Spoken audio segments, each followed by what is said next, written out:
Hi, welcome back to my channel. My name is Cindy, and if you're new here, I tell stories in The Sims and help you improve your gameplay. And today I am bringing you a Sims 2 tutorial. This has probably been my most requested tutorial ever on this channel, and recently I asked you guys what kind of tutorials you would like to see because I really love making them for you, and this one was requested numerous times again, so I'm making it for you today. If you've played The Sims 2 for any length of time and used cheats, you will know that the Sims 2 cheat codes are long and cumbersome, they're hard to remember, and they're difficult to type, and it's just a huge pain in the butt. But you can make life easier on yourself if you use cheats a lot by creating your own userStartup.cheat file. And I'm going to show you how to do it today. It's very, very easy. Don't be intimidated by it. For the longest time, I didn't have a userStartup.cheat file because I thought it was going to be some difficult, long process, but it's really not bad at all, and you will be glad you did it. So let's go through step by step how to create one, and also if you want to download one that's already made for you, you can download my userStartup.cheat file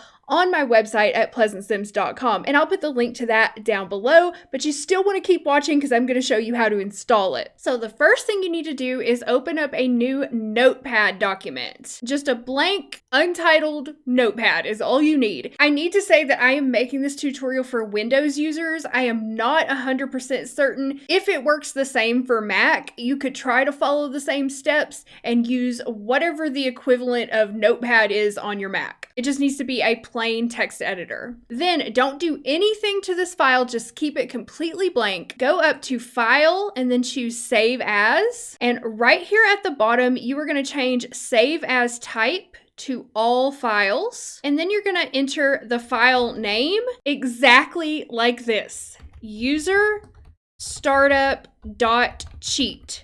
That should be all it says. There should not be a dot text in there. If there's a dot text in there, delete it. It should just say userStartup.cheat. Then you're going to go over here to your sidebar and you're going to navigate to Documents, EA Games, The Sims 2 or The Sims 2 Ultimate Collection, whichever one you have, Config. Okay, so it's Documents, EA Games, The Sims 2, Config. Make sure you're not going into program files. You need to be going into your documents, the same place where you put your mods and stuff. Then click Save. If you've done everything correctly, when you open up this config file in your file explorer, you will see a new file right here called userStartup.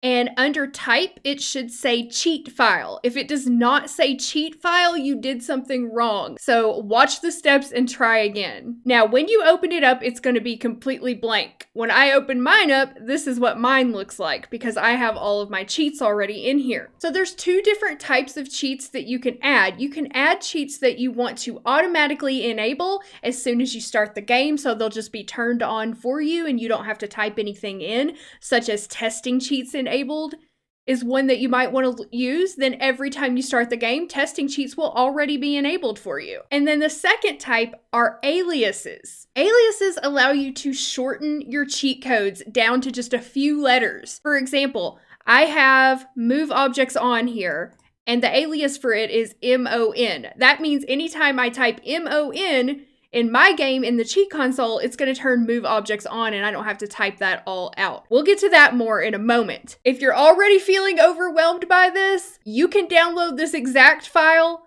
on my website and just put it into your config folder, and then you can use all of these aliases, but I'm going to show you how to add cheats yourself. So if you open up your user startup file, any cheats that you want to be true or turned on, you just need to list them at the top, each one on a separate line.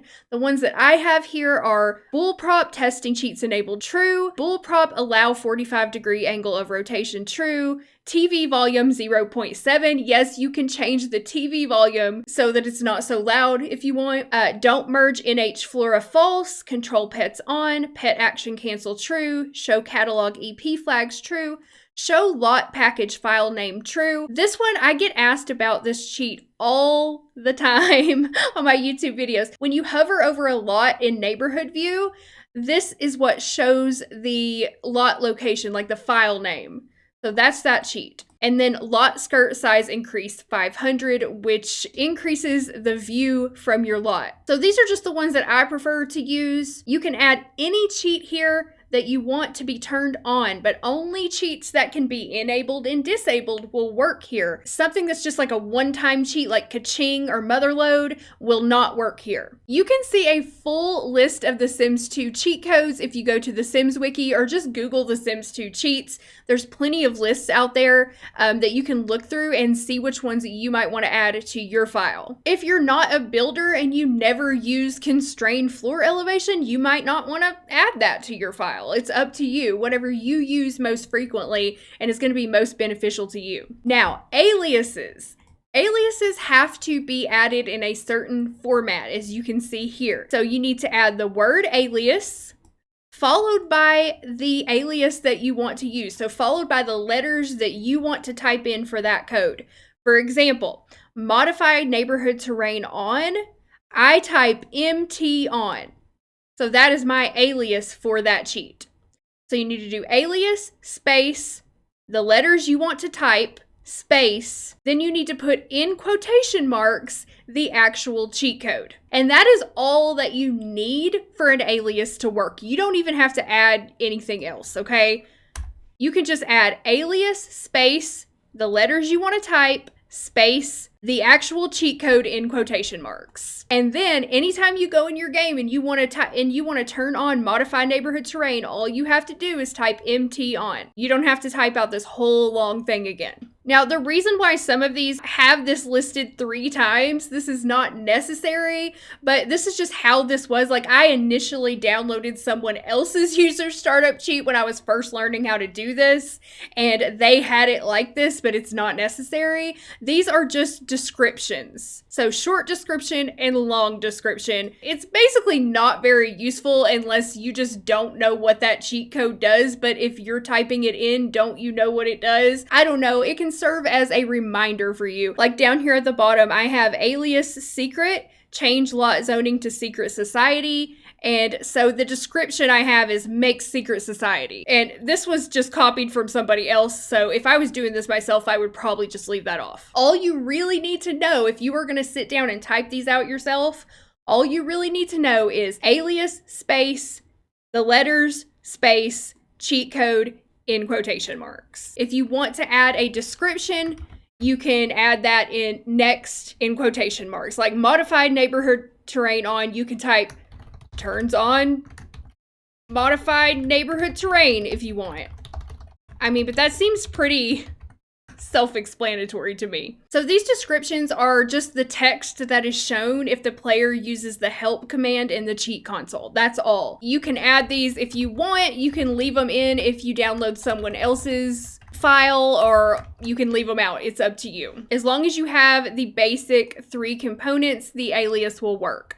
And then you need to obviously list these 1 per line. So if you have a cheat code that has both an on and an off setting, then you can create an alias for both on and off. For example, here's move objects on and move objects off. My alias for that is MON and MOFF. You can also use aliases for things like ka-ching. So KC, instead of typing out ka-ching, you can just type KC. For motherload, you can just type ML. One that I use a lot is family funds. And so I just type FF instead of family funds. So that's really all there is to it. You create your user startup cheat file in Notepad, then you add the cheats and the aliases that you want to use. And again, if that sounds like a lot of work that you don't want to do and you just want to use the most common cheats that you see me using in my videos, go to PleasantSims.com to my post called Sims 2 User Startup Cheat Download and Tutorial, and you can click the download button and just download this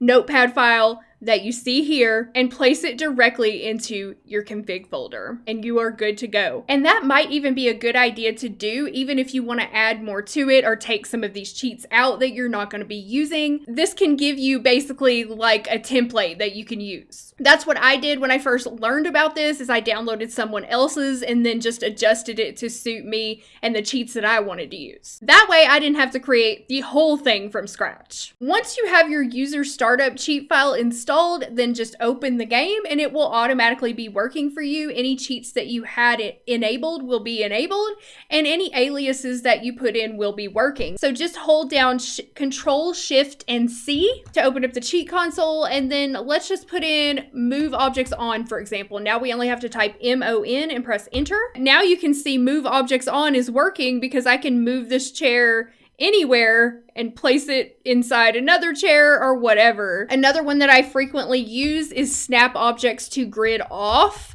So SOFF is what I use. Then you can move something like free form and it's not snapping to grid. I use that one a lot. And then if I want to snap it to grid again, I just type in SON. And that's so much easier than trying to remember the big long cheat code and typing in the whole thing. You can just type in a couple letters. I hope this tutorial helped you out and made the process of user startup cheats less intimidating. Go ahead and give it a try. It's going to save you a lot of time and pain in The Sims 2. If you have any tips to share on this topic, leave a comment down below and let us know. My name is Cindy, and I will see you with a new video very soon. Thank you so much for watching. Bye!